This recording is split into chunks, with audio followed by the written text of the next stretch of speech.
आता है कि ये कहानी जोसाया डायनेस्टी के टाइम की है और इसका रियल वर्ल्ड से कोई लेना देना नहीं है।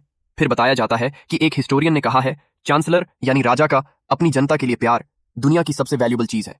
राजा का काम है ये पक्का करना कि किसी इंसान से स्लेव से भी ज्यादा काम ना करवाया जाए। फिर एक राजा दिखता है जो अपने मिनिस्टर से पूछता है, रेलवे रिपेयरिंग का काम कब तक पूरा होगा? मिनिस्टर बोलता है, इसमें 9 मंथ्स और लगेंगे। राजा बोलता है, 3 मंथ्स। तुम लोग चाहते हो मेरी जनता 3 मंथ्स तक तकलीफ में रहे? ये तो बहुत ज्यादा टाइम है, इस काम को 1 मंथ में खत्म करो। मिनिस्टर बोलता है, अगर हम इसे 1 मंथ में पूरा करेंगे तो बहुत सी प्रॉब्लम्स आएंगी। वर्कर्स और स्लेव्स की संख्या बढ़ानी पड़ेगी जो आपके प्लान के हिसाब से नहीं है। हम चाहते हैं आप अपने डिसीजन पर फिर से सोचें। राजा बोलता है, लगता है तुम लोगों को कुछ मिसअंडरस्टैंडिंग हो गई है। अगर तुम लोग सच में लोगों की परेशानी समझते हो तो क्या तुम लोग उनके साथ मिलकर काम नहीं करोगे, या फिर तुम चाहते हो मैं खुद उनके साथ काम करूं? सभी बोलते हैं, हम आपका सजेशन चाहते हैं। राजा बोलता है, तो मुझे लगता है ये काम 1 मंथ में हो जाएगा। सभी कहते हैं, यस राजा। फिर राजा हिस्टोरियन से बोलता है, तुम इतने टाइम से क्या टाइप कर रहे हो? क्या तुम मुझे अब्यूज कर रहे हो? हिस्टोरियन डर के साथ बोलता है, नहीं राजा, मैं तो ये अपने ड्रीम में भी नहीं सोच सकता। मेरी फिंगर्स अभी इतनी फाइन नहीं हुई हैं, इसलिए थोड़ा टाइम लग रहा है। राजा बोलता है, सच में तो क्या मुझे तुम्हें फिर से एडमिनिस्ट्रेटिव ट्रेनिंग सेंटर भेजना चाहिए? हिस्टोरियन बोलता है, मैं अपना बेस्ट दूंगा। राजा बोलता है, ठीक है, मेरी नजर तुम पर रहेगी। राजा बोलता है, मुझे अभी भूख लगी है, मैं खाना खाने जा रहा हूँ। हम 30 मिनट्स बाद फिर मिलेंगे। वहां खड़े सभी लोग बोलते हैं, हम आपकी बात समझ गए। राजा बोलता है, ये लोग इतने स्लो कैसे हो सकते हैं? न जाने प्लेन कब उड़ान भरेगा। फिर किम जेनो दिखता है जो एक ब्लैक स्मिथ है, यानी लोहार, जो कुछ बना रहा होता है जिससे बहुत तेज साउंड आ रही होती है। उसका फोन बाजू में रखा होता है लेकिन उसे सुनाई नहीं देता। तभी एक बंदा डोर पर किक मारकर अंदर आता है और बोलता है, तुम मेरी कॉल का जवाब क्यों नहीं दे रहे? किम अपने काम में बिजी होता है, वो हैमर से हॉट आयरन को पीट रहा होता है जिससे बहुत तेज साउंड आ रही होती है। ये सुनकर उस बंदे के कान से ब्लड निकलने लगता है। वो बंदा जोर से चिल्लाता है, किम जेनो। किम बोलता है, भाई विग्नो, आपका बाय हम इसे व्यंग कहेंगे। व्यंग बोलता है, मैं अभी आया, लेकिन तुम क्या बना रहे हो? क्या तुम्हें सुनाई नहीं दे रहा? मैं तुम्हें कॉल कर रहा था। किम बोलता है, मुझे ससामी ब्लेड बनाने का एक ऑर्डर मिला है। व्यंग डर के साथ बोलता है, सासमी ब्लेड?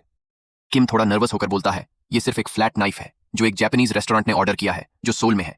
यम कहता है, ठीक है, मैं तुम्हारी बात पर भरोसा कर लेता हूं क्योंकि तुम कभी झूठ नहीं बोलते। किम कहता है, तुम जब भी आते हो तो तुम्हें हर बार बताने की जरूरत नहीं है कि तुम एक डिटेक्टिव हो। बंग कहता है, ठीक है, जो भी है ये मम्मी ने किमची बनाकर भेजी है, वो चाहती हैं कि तुम इसे अच्छे से खाओ।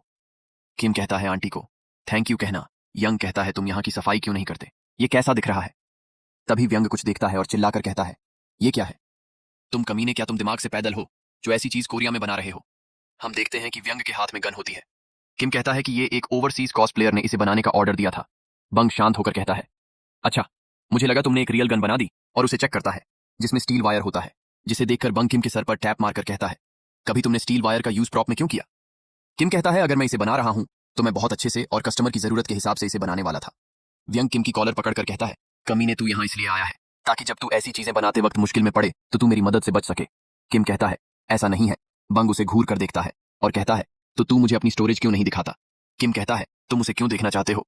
व्यंग कहता है, तो क्या मैं एक वारंट लेकर आऊं जब तू दिखाएगा? और उसकी स्टोरेज चेक करता है और पूछता है, तुम्हें इतने सारे केमिकल्स की जरूरत क्यों पड़ती है? किम कहता है, मुझे मेटल को गलाने और तोड़ने और दूसरे कामों के लिए इनकी जरूरत पड़ती है।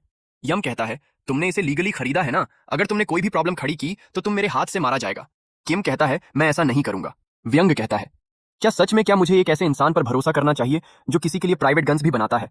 तभी वो पूछता है, तुम्हारे घर में ये कैसी स्मेल आ रही है? किम कहता है, ये मेरी फील्ड से आ रही है।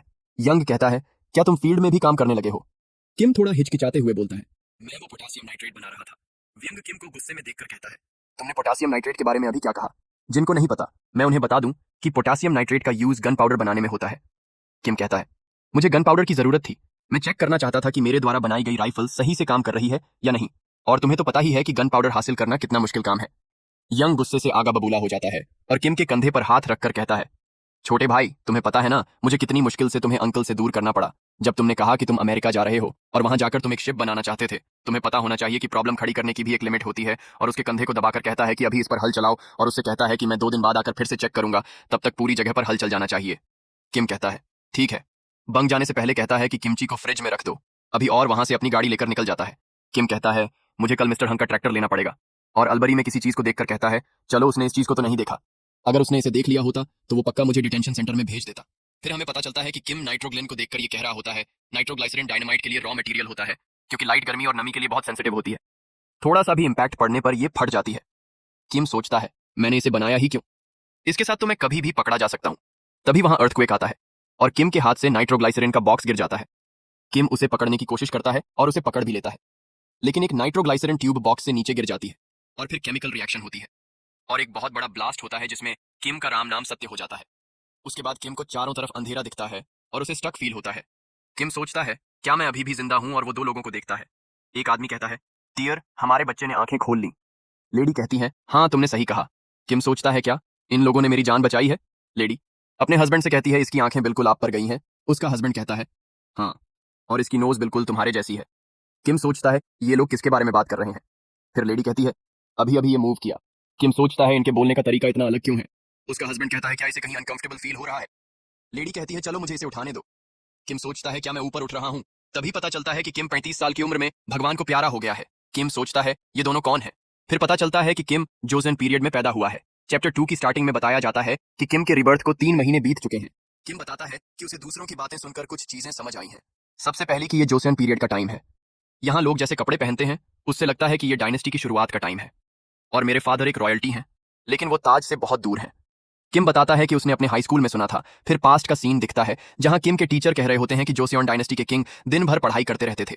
फिर दो बच्चे आपस में बात करते हैं। एक बच्चा कहता है, ये बंदा तो कुछ भी बकवास बताता रहता है, ये चीजें कभी एग्जाम में नहीं आने वाली। दूसरा बच्चा कहता है, इसलिए लोग इसकी बातें नहीं सुनती। किम का टीचर बोर्ड पर हाथ पटक के कहता है, किंग दिन भर पढ़ाई में बिजी रहता था, लेकिन दूसरी रॉयल्टी जो किंग नहीं थी उन्हें पढ़ने से दूर रखा जाता था। और कहता है, कौन किंग चाहता है कि उसकी रॉयल्टी उससे ज्यादा स्मार्ट हो? फिर किम सोचता है, इसका मुझे इस लाइफ में कम से कम पढ़ाई करनी है, और बताता है कि वो इस फैमिली का सबसे बड़ा बेटा है, इसलिए उसे सोशल स्टेटस की फिक्र नहीं है और उसे जिंदगी जीने के लिए कमाने की भी जरूरत नहीं है। और ये सोचकर वो बहुत खुश होता है और कहता है, ये तो बिल्कुल परफेक्ट लाइफ है जहां मैं अपनी हॉबी को फॉलो कर सकता हूँ। फिर किम के पहले जन्म का सीन दिखता है जहां किम शुरू से ही ऐसा बच्चा था जो दूसरों से अलग था। उसकी टीचर कहती हैं, ये पहली बार है जब मैंने किसी 5 साल के बच्चे को रूबिक्स क्यूब सॉल्व करते देखा है। ये सुनकर किम के पेरेंट्स बहुत ज्यादा चौंक जाते हैं और उनकी एक्सपेक्टेशंस किम को लेकर बहुत ज्यादा बढ़ जाती हैं। थोड़े समय बाद जब किम IQ टेस्ट देता है तो उसका टीचर कहता है, आपके बच्चे का रिजल्ट कमाल का आया है, ऐसे बच्चों को हम जीनियस कहते हैं। ये सुनकर किम के पेरेंट्स बहुत खुश होते हैं और कहते हैं, हमें तुम पर गर्व है बेटा। लेकिन किम कुछ नहीं कहता और धीरे धीरे उनकी होप डिसअपॉइंटमेंट में बदल जाती है। फिर किम का टीचर कहता है, किम बहुत इंटेलिजेंट है, लेकिन पढ़ाई में नहीं, बल्कि एक इन्वेंटर के तौर पर ज्यादा स्मार्ट है। और कहता है, आज के टाइम में इन्वेंटर्स की जरूरत नहीं है।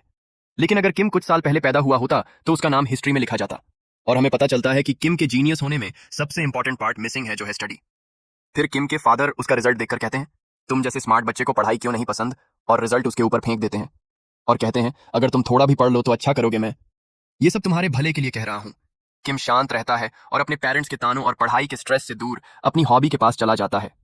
फिर बताया जाता है कि किम ने स्टीम इंजन बनाया। उसने स्टीम इंजन की मदद से एक रेल चलाया। उसने साइनाइड टैबलेट बनाना सीखा और हिस्टोरिकल रेफरेंस से फुल प्लेट आर्मर बनाया। किम की मल्टीपल फील्ड्स में इंटरेस्ट देखकर लोग उसे पॉलीमैथ कहने लगे, लेकिन ये नाम ज्यादा टाइम तक नहीं टिकता और लोग उसे क्रेजी नर्ड कहने लगते हैं। फिर एक न्यूज दिखती है जिसमें बताया जाता है कि एक बंदा वाटर प्लेन को सिर्फ मैन पावर से हान रिवर के ऊपर उड़ा रहा है। ये न्यूज किम के फादर भी देख रहे होते हैं, जो गुस्से में अपनी वाइफ को बुलाते हैं और वो पूछती हैं, क्या हुआ? न्यूज में बताया जाता है कि ये जीनियस इन्वेंटर एक कॉलेज स्टूडेंट है जिसका नाम किम जेनो है और ये सेकंड ईयर यूनिवर्सिटी का स्टूडेंट है। ये सुनकर किम के फादर कहते हैं, उस कमीने ने फिर से कर दिया। फिर किम को दिखाया जाता है जो उस प्लेन की मदद से आसमान में उड़ रहा होता है और बहुत खुश होता है। जब वो घर आता है तो अपने पेरेंट्स को बात करते हुए सुनता है, जहां उसके फादर कहते हैं, हमें किम का क्या करना चाहिए, वो हमेशा यूजलेस चीजें करता रहता है और बिल्कुल भी स्टडी नहीं करता। उसे समझना चाहिए कि उसके हॉबीज की भी एक लिमिट होती है। किम अपने रूम में जाकर डोर बंद कर लेता है और बताया जाता है कि वो उनकी बातों पर ध्यान नहीं देता और टाइम बीतता जाता है। किम अपनी यूनिवर्सिटी के 3rd ईयर में पहुंच जाता है जहां वो एक बड़ा कांड कर देता है। उसे एक मेल आती है जिसमें लिखा होता है, हम दुनिया भर से लोगों को इकट्ठा कर रहे हैं एक सेल बोट बनाने के लिए जो एक फेमस पायरेट मूवी में यूज हुई थी। हम इसे ट्रेडिशनल मेथड से बनाएंगे, ये ओरिजिनल साइज की 1/4 होगी और बिल्कुल रियल लगेगी। किम उस शिप को बनाने के लिए यूएस चला जाता है। वो अपने पेरेंट्स को बिना बताए जाता है और सिर्फ एक लेटर छोड़ता है जिसे देखकर उसके फादर बहुत गुस्सा होते हैं। कुछ महीने बाद का सीन दिखता है जहां किम ने बोट बना ली होती है। तभी उसके पास एक शेख आता है और कहता है, तुम्हारी स्किल्स कमाल की हैं, मुझे एक रियल यॉट चाहिए, क्या तुम मेरे लिए बना सकते हो? मैं तुम्हें इसके लिए फंड करूंगा और हर महीने सैलरी भी दूंगा।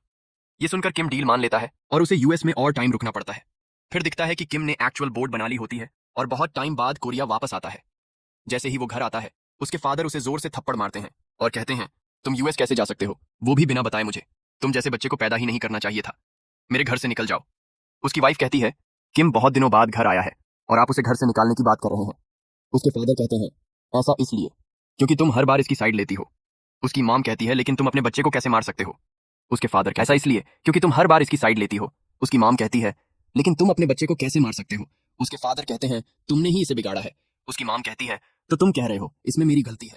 किम दोनों की लड़ाई देखता है और उसे खुद पर शर्म आती है। वो घुटनों पर बैठ जाता है और कहता है, ये मेरी गलती है, प्लीज मेरे कारण लड़ो मत। उसके फादर उसे देखते हैं और कहते हैं, सबसे पहले जाकर अपनी मिलिट्री सर्विस पूरी करो।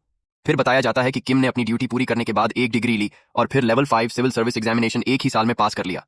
उसके बाद उसके फादर ने सेलिब्रेशन में पार्टी दी जहां सब लोग किम की तारीफ कर रहे होते हैं और उसके फादर कहते हैं, आखिरकार ये सुधर गया है, अब मुझे इसकी चिंता नहीं करनी। किम उदास खड़ा होता है और उसके बाजू में बुंग खड़ा होता है जो उसके कंधे पर हाथ रखकर कहता है, बताइयो किम। कहता है, भाई थैंक यू। बुंग कहता है, अब अपने पेरेंट्स को परेशान मत करना। किम कहता है, हाँ मैं उन्हें परेशान नहीं करूंगा। फिर बताया जाता है कि किम की फैमिली में आखिरकार शांति आ गई और किम अपनी सिविल सर्विस की जॉब पर जाने लगा, लेकिन टाइम के साथ उसका मेंटल ब्रेकडाउन होने लगा और उसे काम करने के लिए पिल्स लेनी पड़ने लगी। किम इतना डिप्रेस्ड हो गया कि उसे हॉस्पिटल ले जाना पड़ा। जब उसके पेरेंट्स ने उसकी हालत देखी तो उन्होंने उसे उसकी पसंद के हिसाब से रहने की परमिशन दे दी और कहा, हम तुम्हारी फीलिंग्स को समझने में फेल हो गए। ये सुनकर किम बहुत खुश होता है और रेजिग्नेशन लेटर देने के बाद एक गांव में जाकर अपनी पैशन को फॉलो करने लगता है।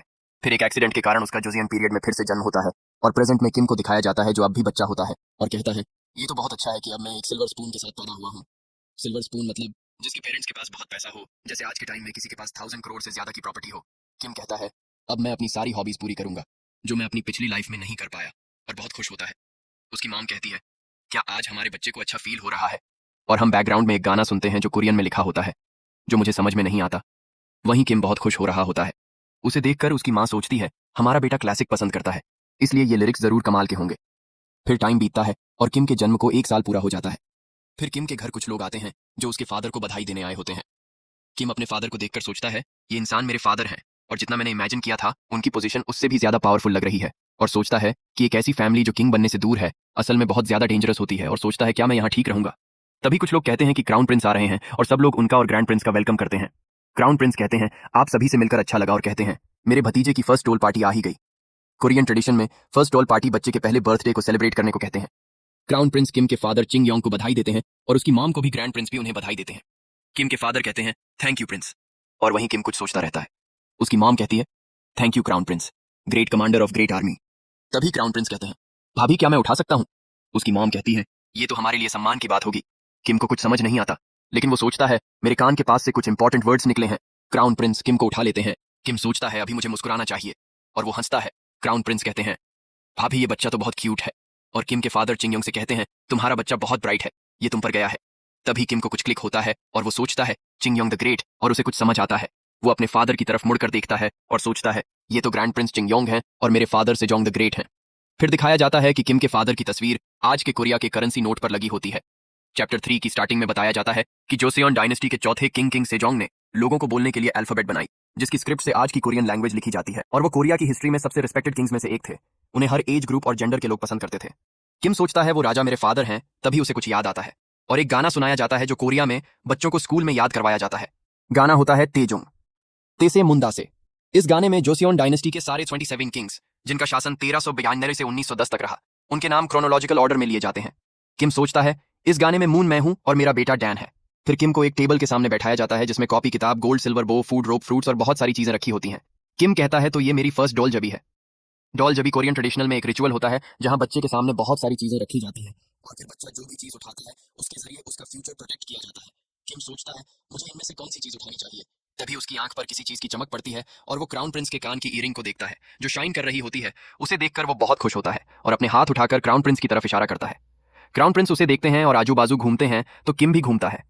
क्राउन प्रिंस कहते हैं, क्या तुम मेरी तरफ इशारा कर रहे हो? किम हंसता है और क्राउन प्रिंस उसे उठा लेते हैं। किम उनकी ईयरिंग पकड़ लेता है और बहुत खुश होता है। क्राउन प्रिंस कहते हैं, तुम्हें मैं नहीं, तुम्हें मेरी ईयरिंग चाहिए थी, और उसे गोद में रख लेते हैं। किम सोचता है, इस टाइम भी लोग इतनी अच्छी ईयरिंग बना सकते हैं। बताया जाता है कि किम ने अपनी डॉल जबी में थोड़ा हंगामा किया था, लेकिन उसकी first birthday party successfully and हो जाती है। फिर तीनों राजकुमार एक रूम में बैठे होते हैं जहां क्राउन प्रिंस वाइन पी रहे होते हैं और अपने कपड़े डीले कर लेते हैं। बताया जाता है कि क्राउन प्रिंस टीजुन के पहले बेटे हैं जिनका नाम यंग यंग है। फिर किम के फादर दिखते हैं जो किम के तीसरे बेटे होते हैं जिनका नाम चंग यंग होता है। वो कहते हैं, क्राउन प्रिंस आप अच्छे से कपड़े पहनिए। प्रिंस कहते हैं, इसमें दिक्कत क्या है, लोग कंफर्टेबल तरीके से बैठना चाहते हैं। चंग योंग कहते हैं, आपको ये नहीं भूलना चाहिए कि आप इस देश की शान हैं। फिर किम को सेकंड प्रिंस की गोद में बैठे दिखाया जाता है जिनका नाम होता है योंग नायोंग, जो यंग यंग के दूसरे बेटे होते हैं, और किम उनकी गोद में ईयरिंग से खेल रहा होता है। क्राउन प्रिंस कहते हैं, चंग योंग मैंने सुना है तुमने एकेडमी अचीवमेंट में नॉर्मल ह्यूमन को सरपास कर दिया, और कहते हैं तुम्हारा ये यूजलेस भाई तुम्हारी अचीवमेंट को मेजर भी नहीं कर सकता। किम के फादर चंग योंग कहते हैं, आप मेरी तारीफ कर रहे हैं, अगर आप थोड़ी भी पढ़ाई कर लो तो आप अपने इस नालायक भाई को आराम से सरपास कर सकते हो। क्राउन प्रिंस कहते हैं, मैंने सुना है आप मोरालिटी के रूल्स और राजा के रास्ते सीख रहे हो और कहते हैं मेरा तुमसे डिफरेंट ओपिनियन है। ये टाइम मिलिट्री गवर्नमेंट का है। अगर मैं राजा बना तो मैं 3 हान डायनेस्टी की पुरानी जमीन को फिर से रिस्टोर करूंगा और जोसियन को ग्रेट जोसियन बनाऊंगा। किम के फादर चिल्लाकर कहते हैं आप ऐसा नहीं कर सकते। प्रिंस मिंग एम्पायर एक महान एम्पायर है जो सीएन की करंट नेशनल पावर के साथ हमारी हार तय कर देगा। क्राउन प्रिंस भी चिल्लाकर कहते हैं तुम्हें इसकी चिंता करने की जरूरत नहीं है। जब मैं राजा बनूंगा तो मैं बहुत सी महान चीजें अचीव करूंगा। किम के फादर चंग योंग चिल्लाकर कहते हैं जोसियन की करंट पावर कम है, हमें पहले अपनी पावर बढ़ानी चाहिए। क्राउन प्रिंस कहते हैं मुझे इसका पता है, मैं अभी उन पर अटैक नहीं करूंगा, मैं 10 ईयर्स की प्रिपरेशन करूंगा तो तुम्हें चिंता करने की जरूरत नहीं है। किम के फादर कहते हैं 10 ईयर्स तो बहुत कम टाइम है। क्राउन प्रिंस कहते हैं 10 ईयर्स बाद मिंग डायनेस्टी के सारे फाउंडिंग जनरल्स बूढ़े हो जाएंगे और कुछ मर भी जाएंगे। जो बचे हुए जनरल्स होंगे वो करंट मिंग डायनेस्टी के किंग योंग ले के कारण सिविल वॉर में फंसे होंगे। और तुम्हें नहीं भूलना चाहिए वो जनरल जिसे जुंग ने ट्रेन किया था वो सिल्वर वॉर के कारण गायब हो गया। और वहीं हम किम के फादर को देखते हैं जिसे बहुत गुस्सा आ रहा होता है। और क्राउन प्रिंस कहते हैं अगर मैं दूसरे शब्दों में कहूं तो 10 ईयर्स हमारे लिए इनफ टाइम है। तब किम के फादर चंग योंग बहुत गुस्से में खड़े हो जाते हैं और क्राउन प्रिंस का नाम लेकर कहते हैं यंग क्या तुम्हारा दिमाग नहीं है? तुम कैसे बोल सकते हो कि जब भी योंग ली कहीं पर सप्रेशन के लिए अपने सोल्जर्स को भेजता है तो वो 50 लाख सोल्जर्स भेजता है। सबसे डरावनी बात वहां के सोल्जर्स नहीं बल्कि मिंग डायनेस्टी का एडमिनिस्ट्रेटिव और लॉजिस्टिक सिस्टम है जो 50 लाख सोल्जर्स को अपनी जगह पहुंचाने में मदद करता है। और उनके मुकाबले हमारे जोसाया एम्पायर को अभी बहुत लंबा रास्ता तय करना है। हमारे पास ना उतने सोल्जर्स हैं और ना ही फार्मलैंड, तो हम 10 ईयर्स क्या आगे 30 ईयर्स में भी नहीं। तभी क्राउन प्रिंस गुस्से में कहते हैं मेरे लिए 1 ईयर का फार्मलैंड डेटा और 1 ईयर का सेंसस काफी है।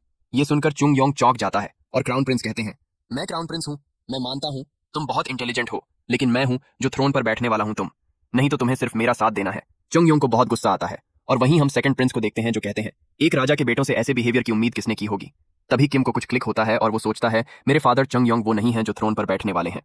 फिर बताया जाता है कि किम के फादर चंग योंग और क्राउन प्रिंस के बीच कंपटीशन बढ़ता जा रहा है। और वहीं हम किंग को देखते हैं जो कहते हैं उस लड़के ने क्या कहा, मुझे फिर से बताओ। फिर पता चलता है कि करंट किंग जोसियन डायनेस्टी के 3rd किंग हैं। फिर लॉर्ड पार्क बताते हैं और पास्ट का सीन दिखता है। हम एक ओल्ड मैन को देखते हैं जिसका नाम नामजे होता है, जिनका जोसियन डायनेस्टी को बनाने में बड़ा योगदान होता है।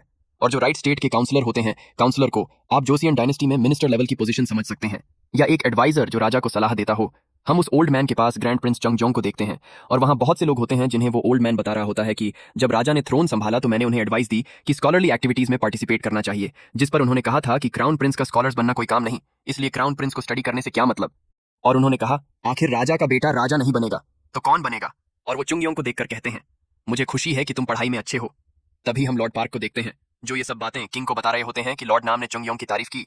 तब किंग कहते हैं तो नाम जय चुंग योंग की तारीफ कर रहा था तो वो अपनी साइड ले रहा है। तभी हम किंग के बाजू में एक आदमी को देखते हैं जो कहता है तो आपका क्या प्लान है महाराज। और राजा कहते हैं जैसा चल रहा है उसे चलने दो। और बताया जाता है कि चंग योंग और क्राउन प्रिंस के बीच कंपटीशन का एक मेन रीजन ये भी बन गया कि किंग ने अपना सपोर्ट किसी को नहीं दिया। फिर हम क्राउन प्रिंस को देखते हैं जो बहुत अल्कोहल पी रहे होते हैं और उनके आजू बाजू 4-5 लड़कियां होती हैं। कुछ लड़कियां डांस कर रही होती हैं और वो लड़कियों से कह रहे होते हैं मुझे समझ नहीं आ रहा मेरे फादर सोच क्या रहे हैं, वह हर चीज में चंग योंग की तारीफ करते जा रहे हैं और उनका मेरे ऊपर तो ध्यान ही नहीं है। बताया जाता है कि क्राउन प्रिंस यंग ओरिजिन से एक आजाद सोच वाले इंसान हैं, लेकिन सक्सेशन रेस में उन्हें बहुत ज्यादा स्ट्रेस फील होने लगा और उन्होंने इस स्ट्रेस को दूर करने के लिए हंटिंग और रिलैक्सेशन में खुद को डुबो दिया। फिर सीन दिखता है जहां क्राउन प्रिंस एक स्टैच को मारकर लाए होते हैं और उसे सबके सामने घसीटते हुए ले जा रहे होते हैं। सब लोग ये देख रहे होते हैं, लॉर्ड सिम भी ये देख रहे होते हैं। बताया जाता है कि किंग के लॉयल पार्क यंग ने राजकुमारों की आपसी लड़ाई को रोकने के लिए चंग योंग फैक्शन के सपोर्टर लॉर्ड सिम को वार्निंग दी थी कि वो चंग योंग को समझाएं कि वो राजा की पोजीशन से विथड्रॉ कर लें, लेकिन लॉर्ड सिम ने पार्क की बातों को इग्नोर कर दिया। फिर पार्क सिम से कहते हैं आखिर तुम क्या अचीव करना चाहते हो। सिम कहते हैं लॉर्ड पार्क मैं कुछ भी अचीव करने की कोशिश नहीं कर रहा हूं। पार्क गुस्से में कहते हैं मैंने तुम्हें पहले ही कहा था कि तुम प्रिंस चंग योंग को समझाओ कि वो अपने कदमों पर ध्यान दें। यहां पता चलता है कि लॉर्ड सिम प्रिंस चंग योंग के फादर इन लॉ हैं, यानी किम की मॉम के फादर हैं। सिम कहते हैं ये सब बातें उस टाइम मेरे माइंड से निकल गई थी। पार्क कहते हैं आपको ये सब नहीं करना चाहिए, आप साइड हटिए, मैं जाकर ग्रैंड प्रिंस चंग योंग से बात करता हूं। आप ऐसा एक्ट मत कीजिए, मैं इस बार जरूर प्रिंस चंग योंग से बात करूंगा, क्या आप आज यहीं रुक सकते हैं। पार्क कहते हैं अगर तुम ग्रेट किंग ताओ जो के शासनकाल की ट्रेजेडी दोबारा नहीं देखना चाहते तो जाकर ग्रैंड प्रिंस चंग योंग को समझाओ और वहां से चले जाते हैं। उनके जाने के बाद सिम कहते हैं मैंने अपने पाथ पहले ही चुन लिए हैं। फिर बताया जाता है कि हिस्ट्री ने खुद को चेंज नहीं किया और राजा ने अपना हाथ ग्रैंड प्रिंस चंग योंग के ऊपर रख दिया। फिर रॉयल कोर्ट का सीन दिखता है जहां राजा चंग योंग और उसके परिवार को बधाई दे रहे होते हैं और कहते हैं मैं समय से तुम्हें क्राउन प्रिंस बनाता हूं। चैप्टर 4 की स्टार्टिंग में किंग को दिखाया जाता है जो ची योंग से कह रहे होते हैं इस समय बहुत कुछ हुआ, लेकिन अब से तुम क्राउन प्रिंस हो, अपने भाइयों के साथ रिश्ते को और गहरा करो और इस महान किंगडम को मेरे बाद लीड करने के लिए तैयार हो जाओ। चंग योंग कहता है मैं आपके वर्ड्स को अपने मन में एक स्ट्रिक्ट रूल की तरह रखूंगा फादर। तभी महारानी कहती हैं क्राउन प्रिंसेस आज से आप इनर पैलेस की इंचार्ज होंगी, आपको यह सुनिश्चित करना होगा कि इनर पैलेस में कोई भी अननेसेसरी डिस्टर्बेंस ना हो। किम की मॉम क्राउन प्रिंसेस कहती हैं महारानी हर मैजेस्टी द क्वीन ने जो भी कहा है मैं उसे अच्छे से याद रखूंगी। क्वीन कहती हैं, तुम्हारा बच्चा तो बहुत टैलेंटेड लग रहा है किम।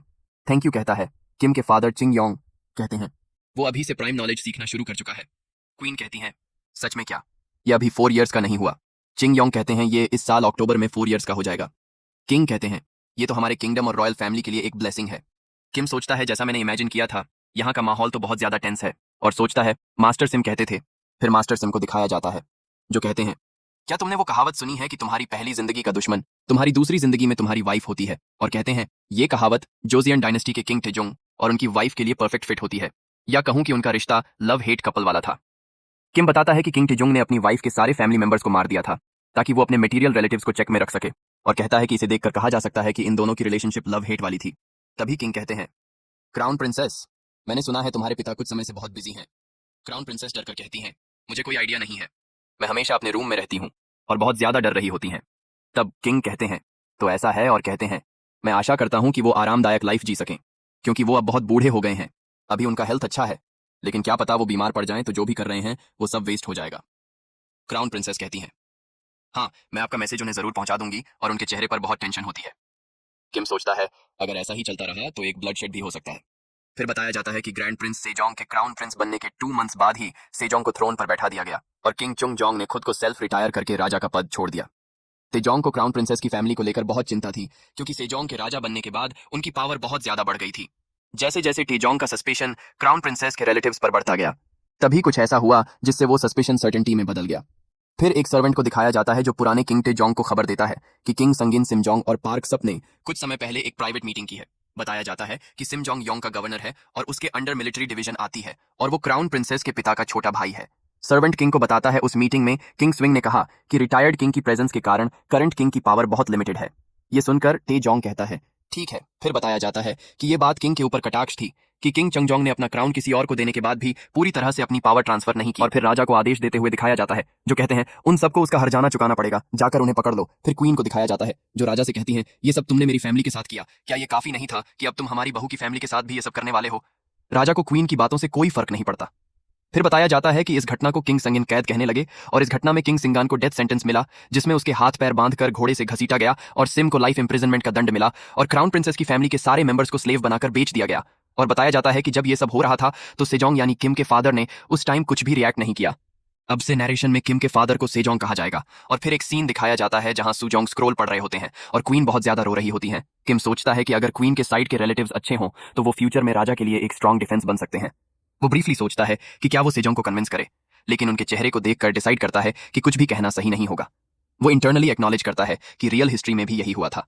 सेजोंग के एक्सप्रेशन से वो डिड्यूस करता है कि तेजो और सेजोंग के बीच कोई साइलेंट अग्रीमेंट हुआ है, और अगर ऐसा है तो कुछ ना करना ही बेस्ट स्ट्रेटेजी है। बताया जाता है कि जब तेजो ने पूरे राज्य में एक तरह से पर्ज कर दी तो उसका आफ्टरमैथ इतना इंटेंस था कि उसे इग्नोर करना आसान नहीं था। कुछ लोग सेजोंग से कहते हैं कि हमें गद्दार की बेटी को रानी नहीं बनाना चाहिए, उसे उसकी पोजीशन से हटा देना चाहिए। इस पर सेजोंग काल्मली कहते हैं, अगर तुम ऐसे ही बोलते रहे तो मैं अपना क्राउन वापस तेजो को दे दूंगा, और तब रानी रानी नहीं रहेंगी। तेजो कहते हैं, हम बिना किसी सॉलिड एविडेंस के किसी ऐसे व्यक्ति को नहीं हटा सकते जिसने राजा के 3 बच्चों को जन्म दिया हो। अब से कोई भी रानी को हटाने की बात नहीं करेगा। किम अपने पिता के सेनेट में बोले गए शब्दों को जज करता है और सोचता है, वहां चुप रहकर आपने सही किया। वो इंटरनली रिफ्लेक्ट करता है कि सेजोंग इतने कंपोज डिसीजंस कैसे ले सकते हैं। शायद इसलिए क्योंकि वो एक ब्लड लाइन फैमिली से हैं। जैसा मैंने सोचा था, आपका खून आपको कभी धोखा नहीं देता। किम लॉर्ड की डेफिनेशन भी क्लैरिफाई करता है, एक ऐसा व्यक्ति जिसके पास किसी छोटे से रीजन में मिलिट्री, इकोनॉमिक और पॉलिटिकल कंट्रोल हो। जैसे भारत में गोवा को पूरी ऑटोनॉमी मिल जाए लेकिन वो भारत से अलग ना हो। किम कंक्लूड करता है कि सेजोंग सबसे पहले अपनी रॉयल पावर को एक्सपेंड करना चाहते हैं।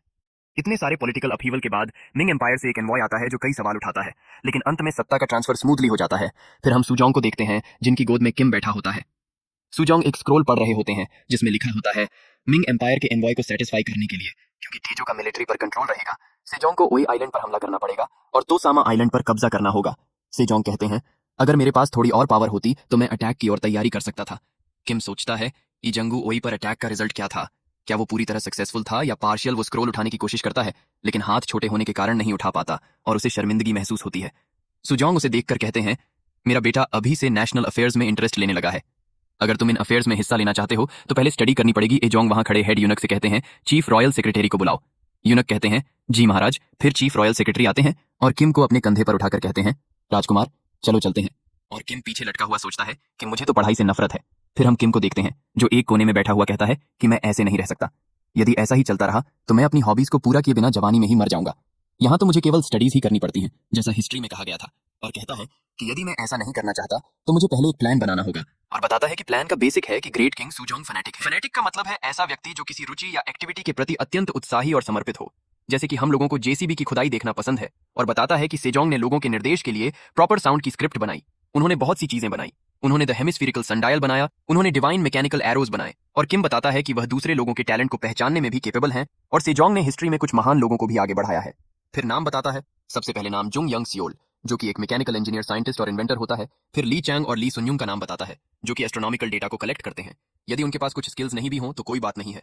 और कहता है कि मैं जल्द ही क्राउन प्रिंस बनने वाला हूं, तो यहाँ ऐसा कुछ भी नहीं होगा जिससे मैं ना कर सकूं। और कहता है कि यदि मैंने अपने कुछ कंप्लीट आईएमसीआर सेजोंग को दिखाए तो उनकी जैसी पर्सनैलिटी है वह मुझे जरूर फंडिंग देंगे, मतलब कि पैसे देंगे न्यू आईएमसीआर करने के लिए। और यदि मैंने कुछ और सक्सेस हासिल कर ली तो मेरी ताकत बढ़ने के साथ साथ मैं दूसरी फील्ड में भी एक्सपैंड कर सकता हूँ।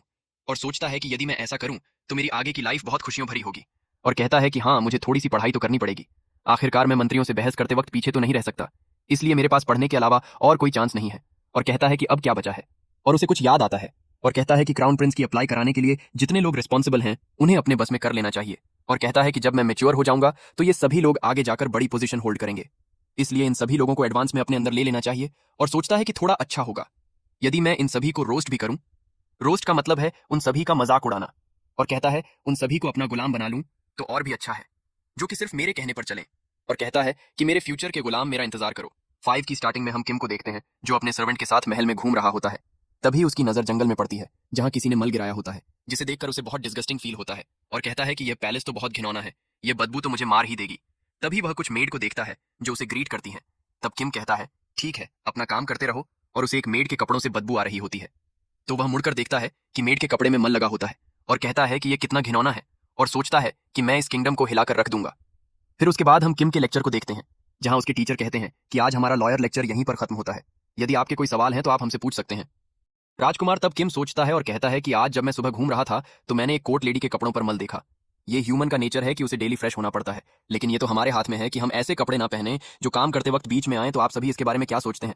तब एक आदमी कहता है कि कपड़े सिर्फ धूप और ठंड से रक्षा नहीं करते, बल्कि हमारे प्राइवेट पार्ट को भी कवर करते हैं और कपड़े एक इंसान की क्लास भी बताते हैं, इसलिए हम थोड़ी असुविधा तो उठा ही सकते हैं।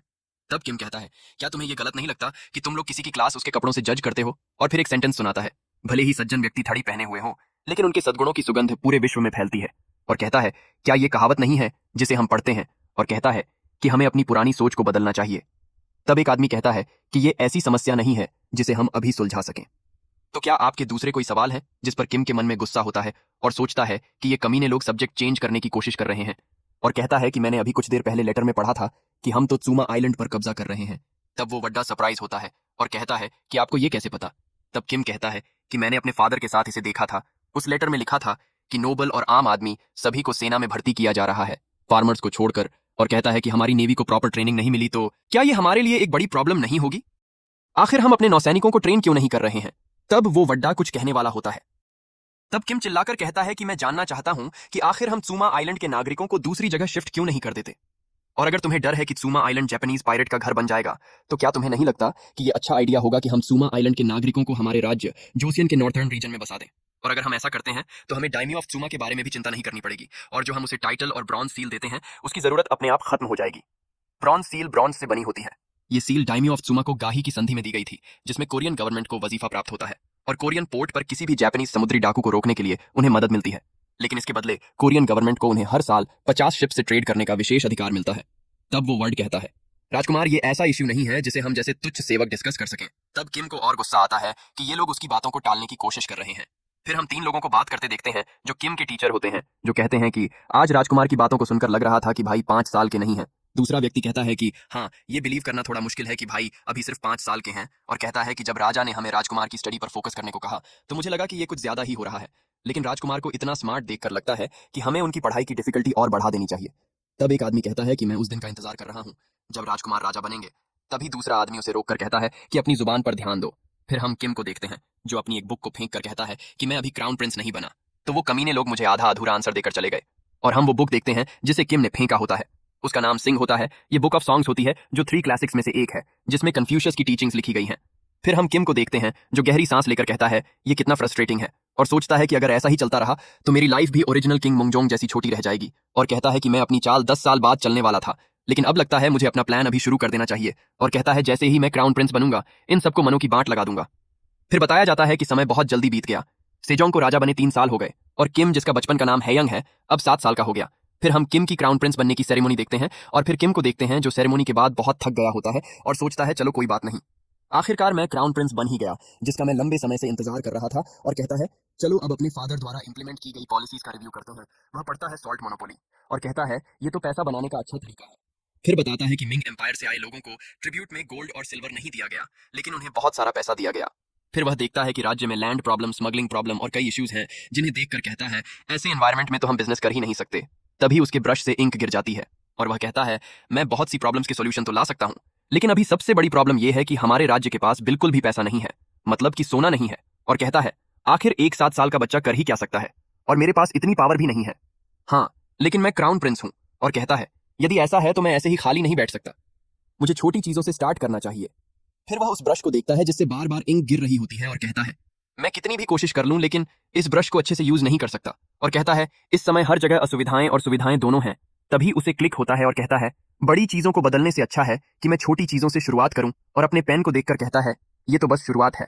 चैप्टर 6 की स्टार्टिंग में किम को ऑर्डिनेंस सेल में देखते हैं। ये गवर्नमेंट ऑफिस वेपन्स बनाने के लिए रिस्पॉन्सिबल होता है, और किम वहां लोहार को आयरन हैमर करते देखता है और लंबी सांस लेकर कहता है मैंने लोहे की स्मेल को बहुत मिस किया, और बताता है कि वह यहाँ अपनी ऑफिस के कारण बार बार आने वाला है, इसलिए उसने सोचा कि अपना चेहरा एडवांस में ही सबको दिखा दे, और वह बहुत खुश हो रहा होता है। फिर हम ऑर्डिनेंस सेल के सुपरवाइजर ली चोंगो को देखते हैं जो क्राउन प्रिंस को ग्रीट करते हैं।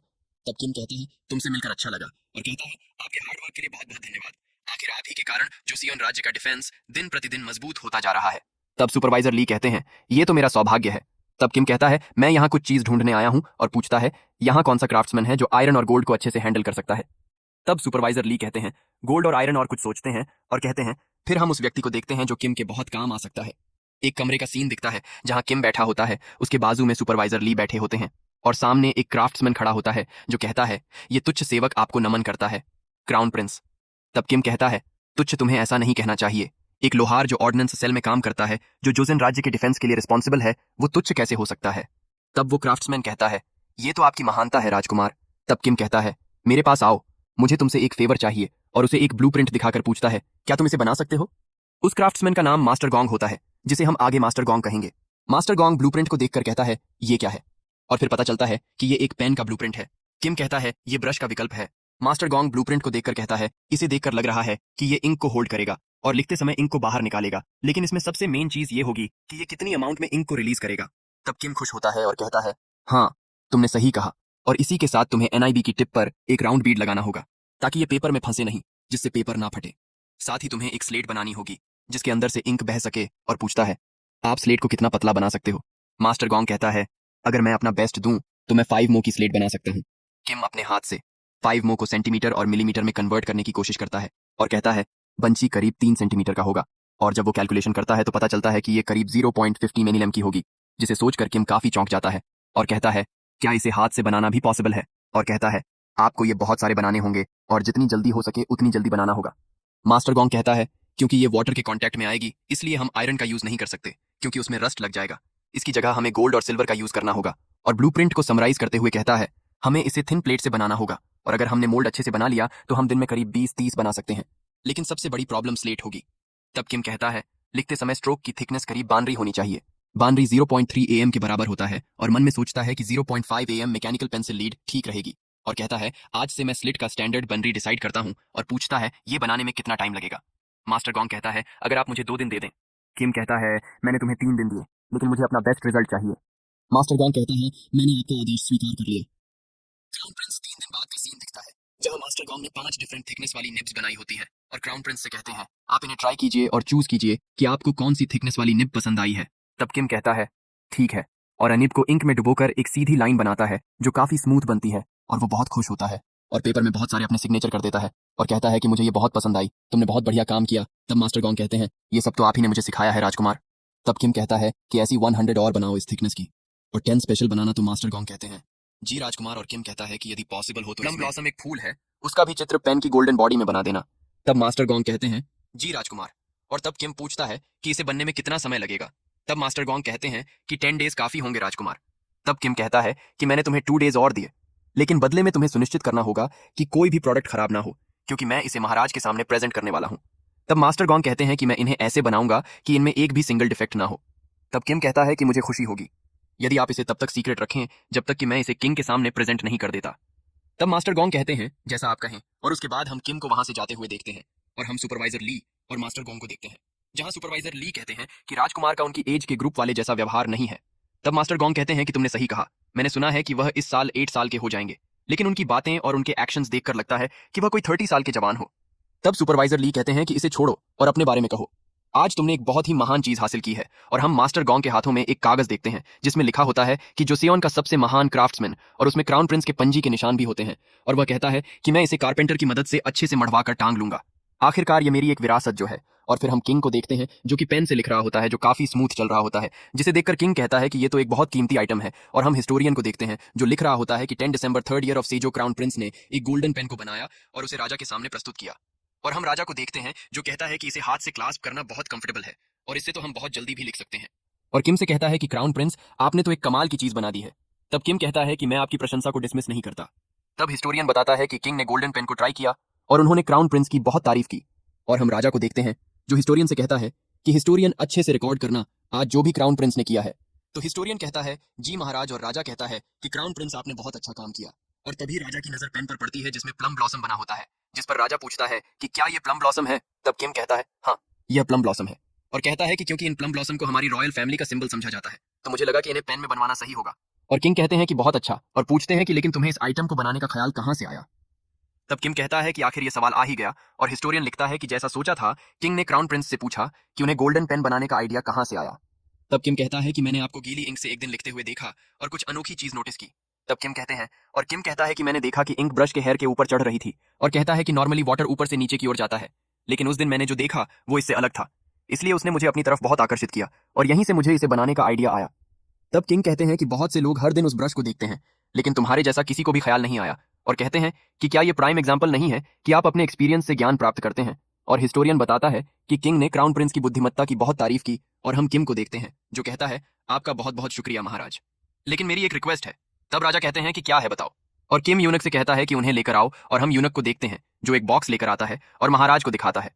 हम देखते हैं कि उस बॉक्स में बहुत सारे गोल्डन पेन होते हैं। और किम कहता है कि मैं चाहता हूं कि आप इन गोल्डन पेन को हिस्टोरियंस और गवर्नमेंट ऑफिशियल्स के बीच में बांट दें। तब किंग कहते हैं कि हाँ, हिस्टोरियंस को हर चीज का रिकॉर्ड रखना पड़ता है, इसलिए वो बिना सिंगल मूवमेंट के रेस्ट लिए अपनी कठिन जॉब करते रहते हैं। तो मुझे लगता है कि हमें उन्हें कुछ ऐसा देना चाहिए जो उनकी थोड़ी बहुत मदद कर सके। और वहीं हम हिस्टोरियन को देखते हैं जो ये सुनकर बहुत खुश होता है। और हिस्टोरियन बताता है कि उस दिन क्राउन प्रिंस ने महाराज से रिक्वेस्ट की कि सभी मिनिस्टर्स और ऑफिशियल्स जिन्हें जल्दी लिखना पड़ता है उन्हें ये पेन दिए जाएं। तब किंग हंसते हैं और कहते हैं कि क्राउन प्रिंस, ये तो बहुत अच्छा आइडिया है। और मंत्रीगण से कहते हैं कि आप लोग क्या सोचते हैं। तब सभी मंत्री कहते हैं कि जैसा आप सोचते हैं महाराज, हम भी वैसा ही सोचते हैं। और राजा कहते हैं कि सोचने वाली बात है कि एक यंग मैन अपने सब्जेक्ट के लिए इतना सब कुछ सोच रहा है, ये तो एक ब्यूटीफुल सीन है। और किंग कहते हैं कि सेवक इन गोल्ड पेन को ले जाओ और जाकर इन्हें हिस्टोरियंस और गवर्नमेंट ऑफिशियल्स के बीच में बांट दो। तो वो सेवक कहता है जी महाराज, और हम हिस्टोरियन को देखते हैं जो लिखता है कि राजा ने गोल्डन पेन बांटने की परमिशन दे दी। और हम कोर्ट को देखते हैं जो बहुत खुश हो रहे होते हैं, और वहीं हम मंत्रियों को देखते हैं जो भी खुश हो रहे होते हैं और कहते हैं कि क्राउन प्रिंस एक बहुत गहन चिंतक है। और वहीं हम किम को देखते हैं जो भी खुश होता है, और बताया जाता है कि गोल्डन पेन के बनने के थोड़े ही समय बाद यंग मतलब किम ने कुछ ऐसा बनाया जिसने पूरे जोसियन में हलचल मचा दी। और चैप्टर के नीचे हिस्टोरियन का नोट दिखता है जिसमें लिखा होता है कि 10 दिसंबर सेजोंग का 3rd ईयर। यहाँ पर सेजोंग का 3rd ईयर इसलिए लिखा है क्योंकि सेजोंग को बने 3 ईयर्स हो गए हैं, मतलब कि जब कोई राजा बनता है तो वहां से नया वर्ष चालू होता है। और हिस्टोरियन ने लिखा होता है कि क्राउन प्रिंस ने गोल्डन पेन बनाए और उन्हें राजा के सामने पेश किया। किंग ने गोल्डन पेन को ट्राई किया और उन्होंने क्राउन प्रिंस की बहुत तारीफ की। और किंग ने पूछा कि क्राउन प्रिंस को इन्हें बनाने का विचार कहां से आया। और क्राउन प्रिंस ने कहा कि उन्होंने ब्रश हेयर में इंक को ऊपर जाते हुए देखा, उन्हें वहीं से आइडिया आया।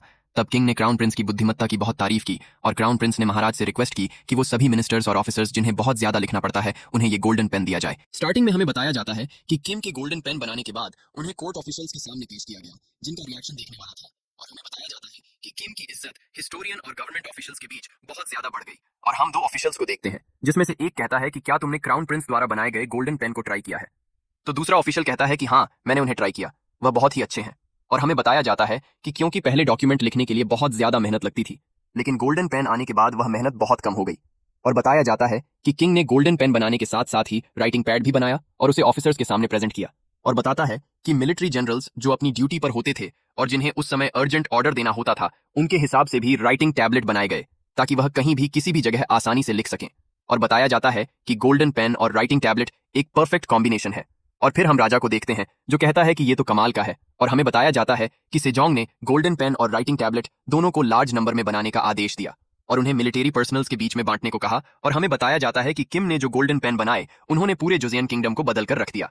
और फिर हम एक मार्केट का सीन देखते हैं जहां पर एक व्यापारी पॉलिश्ड राइस बेच रहा होता है और उसी के सामने हम एक ऑफिसर को देखते हैं जो उससे बार्गेनिंग कर रहा होता है। और वह ऑफिसर कुछ निकलने के लिए अपने इन स्टॉक और पेन को मंगाता है और उसने जो भी खरीदा होता है उसे उस गोल्डन पेन की मदद से लिख रहा होता है। तब वह व्यापारी उस गोल्डन पेन को देखकर कहता है कि क्या यह वह अफवाह वाला गोल्डन पेन है। तब वह ऑफिसर कहता है कि हाँ, महाराज ने मुझे यह स्वयं दिया है, तुम इसके ऊपर प्लम ब्लॉसम का पैटर्न देख ही सकते हो, यह बहुत सुंदर है ना। तब वह व्यापारी कहता है कि यह तो बहुत ही अच्छा लग रहा है। तब वह ऑफिसर बहुत खुश होता है और कहता है कि इसे कैरी करना बहुत ही आसान है और जब मुझे अर्जेंटली कुछ लिखना होता है तो मैं इससे लिख लेता हूँ। और कहता है कि ठीक है, तो मैं चलता हूँ, मैंने आज जो पेपर खरीदे हैं उन्हें अपने घर पर भी ले जाना है। और हम उस व्यापारी को देखते हैं जो कहता है कि अपना ध्यान रखिएगा माय लॉर्ड। और वह व्यापारी सोचता है कि गोल्डन पेन और कहता है कि मुझे इसमें से मनी की खुशबू आ रही है। और हम राज दरबार का सीन देखते हैं जहां पर कुछ मंत्री कहते हैं कि महाराज अभी कुछ समय से राज्य की गलियों में कुछ गलत हो रहा है। तब महाराज पूछते हैं कि क्या गलत हो रहा है, मुझे बताओ। तब वह मंत्री कहते हैं कि हमने सुना है कि नकली गोल्डन पेन को गलियों में बेचा जा रहा है। और कहते हैं कि आखिर उन लोगों की हिम्मत कैसे हुई कि वह नकली उत्पादों को ऐसे बेच सकते हैं। और कहते हैं कि यह बहुत ही बड़ा क्राइम है। और वहां पर सभी लोग अपना सर झुकाकर कहते हैं कि महाराज हम चाहते हैं कि आप उन सभी को बहुत कठोर दंड दें। तब राजा कहता है कि मुझे इसके बारे में क्राउन प्रिंस की सलाह लेनी चाहिए, आखिर वह हैं जिन्होंने गोल्डन पेन को बनाया है। और राजा कहता है सेवक जागकर क्राउन प्रिंस को बुलाया जाए। तब हम किम को देखते हैं जो राज्यसभा में आता है और कहता है कि फादर आपने मुझे बुलाया। तब राजा कहता है कि मंत्री लोग कह रहे हैं कि जिन्होंने नकली गोल्डन पेन बनाए हैं अपने प्राइवेट बेनिफिट के लिए उन सभी को दंड देना चाहिए। और पूछते हैं कि ग्राउंड प्रेस मैं जानना चाहता हूं कि तुम इसके बारे में क्या सोचते हो। तब किम क्यूट सी शक्ल बनाकर कुछ सोचता है। इसे देखकर वहां के सभी मंत्री कहते हैं ये तो बहुत क्यूट लग रहा है। और क्राउन प्रिंस कहते हैं कि महाराज क्या आप इस मैटर को मेरे ऊपर छोड़ सकते हैं। और हमें 1 महीने बाद आयकर मंत्रालय का सीन दिखाया जाता है जहां हम क्राउन प्रेस को देखते हैं जहां उसके सामने कुछ व्यापारी लोग अपने घटन के बल बैठे होते हैं और अपना सर झुकाकर कहते हैं कि हम तुच्छ जीव आपको नमन करते हैं। क्राउन प्रिंस तब किम कहता है कि ठीक है, तुम लोगों को पता है मैंने तुम्हें यहाँ किस लिए बुलाया है। और उन सभी को नकली पेन दिखाकर कहता है कि तुम सभी को यहाँ बुलाने का कारण ये है। तब वह सभी व्यापारी अपना सर नीचे झुकाकर कहते हैं कि हमारे मर्चेंट ग्रुप ने कभी ऐसी चीज नहीं की। तब किम कहता है कि मैं तुम लोगों के ऊपर चार्ज नहीं लगाने वाला और कहता है कि सभी लोग खड़े हो जाओ। लेकिन वह सभी व्यापारी बहुत ज्यादा डर रहे होते हैं इसलिए वह खड़े नहीं होते हैं। तब किम उन्हें गुस्से में घूरता है और कहता है कि मुझे दोबारा बोलने के लिए मत कहो। तभी बाजू में खड़ा सर्वेंट कहता है कि तुम लोग क्या सोच रहे हो, जल्दी से खड़े हो जाओ। और हम उन सभी को एक टेबल के ऊपर बैठे देखते हैं जहां किम कहता है कि तो मैं सीधे पॉइंट पर आने वाला हूं और कहता है कि मैं फ्यूचर में गोल्ड पेन और रेगुलर पेन के उत्पादन को तुम में से किसी एक मर्चेंट ग्रुप को देने वाला हूं। इसे सुनकर सभी लोग हैरान रह जाते हैं और किम कहता है कि लेकिन जो भी मर्चेंट ग्रुप गोल्डन पेन को बनाएगा उन्हें प्रॉफिट में से 20 पर सरकार को देना होगा। और किम कहता है कि गोल्डन पेन की मार्केट में प्राइस उसे मैन्युफैक्चर करने की कॉस्ट प्लस मैन्युफैक्चरिंग कॉस्ट का 60% से ज्यादा नहीं होना चाहिए। और हम एक व्यापारी को देखते हैं जो कहता है कि राजकुमार मैं यह कहने के लिए माफी चाहता हूं। तब किम कहता है कि क्या यहाँ कोई प्रॉब्लम है। तब वह कहता है कि 60 पर मार्जिन प्रॉफिट तो सुनने में बहुत अच्छा लग रहा है, लेकिन यदि हम लेबर कॉस्ट और पब्लिक सेलर्स और वर्कर्स की वेलफेयर को देखें तो हमारा नेट प्रॉफिट करीब 30 पर होगा।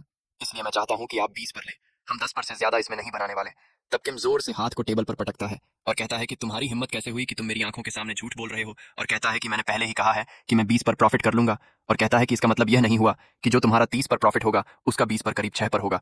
जिसको भी ये चीज समझ में नहीं आया उसको मैं सिंपल भाषा में बता दूं कि यदि किसी ने कोई प्रोडक्ट बेचा है तो उसे उसमें जो भी प्रॉफिट हुआ है उस प्रॉफिट का 20 पर सरकार को देना होगा जो कि उस प्रॉफिट का 6 पर बनता है। और किम कहता है कि इस बेईमान व्यक्ति को यहां से बाहर फेंक दो जो कि लालच के कारण अंधा हो गया है, जो मेरे सामने झूठ बोल रहा है। और कहता है कि इस मर्चेंट ग्रुप का लाइसेंस छीन लो। तब वह व्यापारी कहता है राजकुमार प्लीज मुझे माफ कर दीजिए। और हम देखते हैं कि 2 सैनिक आकर उस व्यापारी को बाहर फेंक देते हैं। तब वहीं पर हम बाकियों को व्यापारी को देखते हैं जो कि काफी शांत बैठे होते हैं। तब किम कहता है कि मैं और महाराज दोनों जोसिन के लोग और व्यापारियों को महत्वपूर्ण समझते हैं और कहता है कि जिंदगी में तुम सब कुछ अकेले नहीं कर सकते, इसलिए आपको किसी की जरूरत होती है जो आपकी मदद कर सके। और कहता है लेकिन जैसा कि तुम लोगों ने देखा कि वह बेईमान व्यक्ति मेरे सामने ट्रिक खेलने की कोशिश कर रहा था। और कहता है कि यदि ऐसा ही तुम लोगों ने किया तो तुम्हारा मर्चेंट ग्रुप मेरी आंखों से बच नहीं सकता। और कहता है कि इस पॉइंट को अपने दिमाग में हमेशा याद रखना। तब वहां बैठे सभी व्यापारी कहते हैं कि क्राउन प्रिंस हम आपकी बातों को अपने दिमाग में उतार लेंगे। और हमें बताया जाता है कि क्राउन प्रिंस के बोलने के बाद गोल्ड पेन की बोली लगना शुरू हुई और वहां पर किसी ने भी कोई ट्रिक नहीं खेली। और फिर हम किम को देखते हैं जिसके सामने वह व्यापारी होता है जो कि किम का ही आदमी होता है। और किम कहता है कि नुक जो आपने बहुत अच्छा काम किया। तब नुक जो कहता है कि लेकिन राजकुमार आपको ये करने की जरूरत क्या थी। तब किम कहता है कि जैसा कि तुम देख ही सकते हो मैं अभी छोटा हूं, इसलिए मेरे पास इसके अलावा कोई और चॉइस नहीं। तब एनक जो कहता है कि ये तो आपने सही कहा और कहता है कि तो मुझे वापस चलना चाहिए। तब किम कहता है ठीक है। और किम सोचता है कि चीजें आसानी से बढ़ रही हैं और मुझे चीजें इसी तरह से करते रहना चाहिए। उसके बाद हम राज दरबार का सीन देखते हैं, जहां इंस्पेक्टर जनरल सून कहते हैं कि मैं कुछ कहना चाहता हूं महाराज, और हम किम को देखते हैं जिसे पता नहीं होता कि वह जनरल क्या कहने वाला है, और वह जनरल कहता है कि हमें राजकुमार के प्लान के हिसाब से नहीं चलना चाहिए। महाराज, चैप्टर 8 की शुरुआत में हम इंस्पेक्टर जनरल सकम को देखते हैं, जो कहते हैं कि मैं कुछ कहना चाहता हूं, हमें क्राउन प्रेस के प्लान के हिसाब से आगे नहीं बढ़ना चाहिए, और हमें बताया जाता है कि यह पहली बार है जब किसी ने किम के खिलाफ कुछ कहा है। फिर हमें कुछ समय पहले का सीन दिखाया जाता है, तहाँ मिनिस्टर ऑफ टैक्स स्टेशन किम जे और उनके साथ ही खुश हो रहे होते हैं, और हमें बताया जाता है कि नेशनल बजट जो पहले कभी भी इतना ज्यादा नहीं था, वह गोल्ड पेन की बिक्री की बात से धीरे धीरे बढ़ना चालू हो गया। इससे किंग सेजोंग और उनकी मंत्री का ट्रेडिंग को लेकर एक पॉजिटिव व्यू बनने लगा। और फिर हम एक सीन देखते हैं जहां राजा कहता है कि क्राउन प्रिंस आपने बहुत अच्छा काम किया, और हमें बताया जाता है लेकिन दूसरी साइड जो लोग क्राउन प्रिंस के डिसीजन से नाकस थे वह इकट्ठा होने लगे, और हम कुछ लोगों को देखते हैं जहां वो कह रहे होते हैं कि रॉयल कोर्ट आखिर एक बिजनेस करने की जगह कैसे बन सकती है। ये व्यापारी जो सोशल हायरार्की में सबसे नीचे हैं, उन्हें राजा और मंत्रियों का बहुत ज्यादा फीवर मिल रहा है। फिर हम इंस्पेक्टर जनरल को देखते हैं जो कहते हैं कि ये सब क्राउन प्रिंस ने स्टार्ट किया है, और कहता है कि हमें राजा को एक सही राय दिखानी चाहिए जिससे कि वह आगे और गलत मार्ग पर ना जाए। इससे फर्क नहीं पड़ता कि क्राउन प्रिंस कितने बुद्धिमान है, आखिर वह अंत में है ही। तो एक बच्चे आखिर महाराज उन्हें ऐसे इंपॉर्टेंट मैटर को कैसे सेटल करने दे सकते हैं? क्या उन्होंने इसे एक बच्चों का खेल समझ रखा है और सभी डिसाइड करते हैं कि कैसा हो? यदि हम कंप्लेंट फाइल करें अभी और सभी इस पर सहमत होते हैं कि वह सभी कंप्लेंट फाइल करेंगे, और फिर हमें बताया जाता है कि इससे पहले कि जो लोग क्राउन प्रिंस से नाखुश वह अपनी कंप्लेंट फाइल करते सेजोंग पुराने राजा का निधन हो जाता है, और हमें बताया जाता है कि 10 मई सेजोंग का चौथा वर्ष जोसेओन के पुराने राजा तैजोंग का 56 साल की उम्र में निधन हो गया। और जो लोग क्राउन प्रिंस से नाखुश थे वह कहते हैं कि हमें अगले चांस का वेट करना चाहिए। तब सब सहमत होते हैं कि हम ये कंप्लेंट बाद में फाइल करेंगे, और हमें बताया जाता है कि दूसरी तरफ किम बहुत ज्यादा बिजी था, और हम किम को देखते हैं जो बुक्स की बहुत बड़ी लाइब्रेरी को देखकर कहता है कि ये सारी वो यूरोप से आई हैं जिन्हें मैंने चाइना से लिया है, और कहता है कि मुझे लगता है कि अब मुझे कोई भी नया आइडिया आएगा तो मैं उन लोगों से कह दूंगा कि मेरी इंप्रेशन ये बुक्स हैं, और सोचता है कि यदि मैं उन लोगों से हर बार कहूंगा कि ये मेरे आइडियाज हैं तो वह मुझ पर संदेह करना चालू कर देंगे, और सोचता है कि मुझे झूठ बोलना सीखना होगा, और कहता है कि सब कुछ मेरे प्लान के हिसाब से जा रहा है। फिर हम क्राउन प्रिंस के हाथ में गिनती टेबल को देखते हैं 1 2 3 4 5 1 2 3 वाली, जहां क्राउन प्रिंस कहता है कि हमारे नंबर्स को छोड़कर यदि हम इन हिंदू नंबर्स से लिखें तो हमारे लिए आसान होगा। इन नंबर्स को पश्चिमी लोग अरबिक नंबर्स बुलाते हैं, इनका हमारे किंगडम में भी यूज होता है। जिनको नहीं पता कि जो 1 2 3 5 7 गिनती है वो इंडिया से ओरिजिनेट हुई थी, इसलिए इनको अरब में हिंदू अरबिक नंबर्स कहते हैं। ये नंबर्स का जब इंडिया में ओरिजिनेट हुआ था तो ये पहले पर्सिया गई थी, आज के ईरान, फिर ईरान से ये अरब में गई, और अरब से पश्चिम में मतलब यूरोप में गई, इसलिए यूरोपियन इन्हें अरबिक नंबर बुलाते हैं, लेकिन हैं ये हिंदू नंबर्स। और फिर हम राजा को देखते हैं जो सभी मंत्रियों से पूछते हैं कि आप सभी को क्राउन प्रिंस की इस सजेशन के बारे में क्या ख्याल है। तब minister of taxation Kim John कहते हैं कि बहुत गहन विचार करने के बाद मुझे लगता है कि हिंदू नंबर्स बहुत ज्यादा यूजफुल होंगे, और हम देखते हैं मिनिस्टर ऑफ पर्सनल बे जो कहते हैं कि मेरा भी सेम ओपिनियन है महाराज। और फिर राजा कहता है कि ठीक है, ये दोनों डिपार्टमेंट सेंट्रल में रहेंगे और ये दोनों अगले महीने तक हिंदू नंबर्स का उपयोग करेंगे। इनको यूज करने का रिजल्ट अच्छा आए तो इन्हें पूरे राज्य में लागू कर दिया जाएगा। तब सभी लोग कहते हैं जैसा आप कहें महाराज, और तब एक स्कूल निकालता है और कहता है कि हमारा आज का अगला मुद्दा है, और वह कहता है कि मुझे लगता है कि इस मुद्दे को क्राउन प्रिंस को भी सुनना चाहिए। तब किम कहता है जी फादर। तब किंग कहते हैं कि मिंग एम्परर ने एक रॉयल लेटर भेजा है, और हमें बताया जाता है कि किंग सेजोंग ने ऑर्डर एंड सेल से मैन्युफैक्चर्ड गोल्डन पेन को मिंग एम्पायर के एम्परर को बैच के रूप में दिए थे, जिन्हें देखकर एम्परर योंगल बहुत ज्यादा सेटिस्फाइड हुए, और उन्होंने एक ऑर्डर भेजा कि उन्हें 10,000 golden pen as a tribute दिए जाएं। तब राजा कहता है कि क्राउन प्रिंस, जैसा कि तुम जानते हो कि हमारे नेशनल बजट में इतनी सेविंग नहीं है कि हम 10,000 गोल्डन पेन को भेज सकें। तब किम कुछ सोचता है और उसे एक आइडिया आता है और कहता है कि पिताजी कैसा हो यदि हमारी गवर्नमेंट बिजनेस को चलाए। तब इंस्पेक्टर जनरल सुंगम चौंकते हैं और कहते हैं कि बिजनेस ऐसी छोटी। तब राजा इंस्पेक्टर जनरल को बीच में रोकते हैं और कहते हैं कि इंस्पेक्टर जनरल थोड़ी देर के लिए शांत रहो, और कहते हैं क्राउन प्रिंस आप अपनी बात को कंटिन्यू कीजिए। किम कहता है कि क्योंकि मिंग एम्परर ने लेटर भेजा है कि उन्हें गोल्डन पेन बहुत पसंद आया है, तो इसका मतलब कि मिंग एम्पायर के लोगों को भी गोल्डन पेन बहुत पसंद आए होंगे, और कहता है कि मिंग एम्पायर हमसे बहुत बड़ा है, जिनकी टेरिटरी बहुत ज्यादा है और पॉपुलेशन भी बहुत ज्यादा है, तो वहां पर लिखने वाले जोसियन के मुकाबले बहुत ज्यादा संख्या में होंगे। तब किम कहता है कि यदि हम उन मर्चेंट ग्रुप से संपर्क करें जो कि गोल्डन पेन बनाने के इंचार्ज हैं, और हम उनसे कहें कि वह और ज्यादा पेन बनाएं और उन्हें मिंग एम्पायर में बेचें, तो जो मिंग एम्पायर को हमें ट्रिब्यूट देना है हम उससे भी ज्यादा पैसे कमा सकते हैं। तब राजा और वित्त मंत्री किम जयो दोनों कुछ विचार करते हैं और उसकी कैलकुलेशन लगाते हैं और कहते हैं कि यदि हमने ऐसा किया तो हमें जरूर प्रॉफिट होगा। एक्चुअली जो जोजियन है ना, उसको आज के समय का कोरिया समझ लो। कोरिया दोनों साउथ और नॉर्थ कोरिया दोनों में मिंग एम्पायर को चाइना समझ लो, लेकिन चाइना में तिब्बत को हटा दो, मंगोलिया को हटा दो, और जो उइगर मुस्लिम रहते हैं ना जहां, उस क्षेत्र को हटा दो, तो आज का जो चाइना बचेगा वह मिंग एम्पायर जितना बड़ा होगा।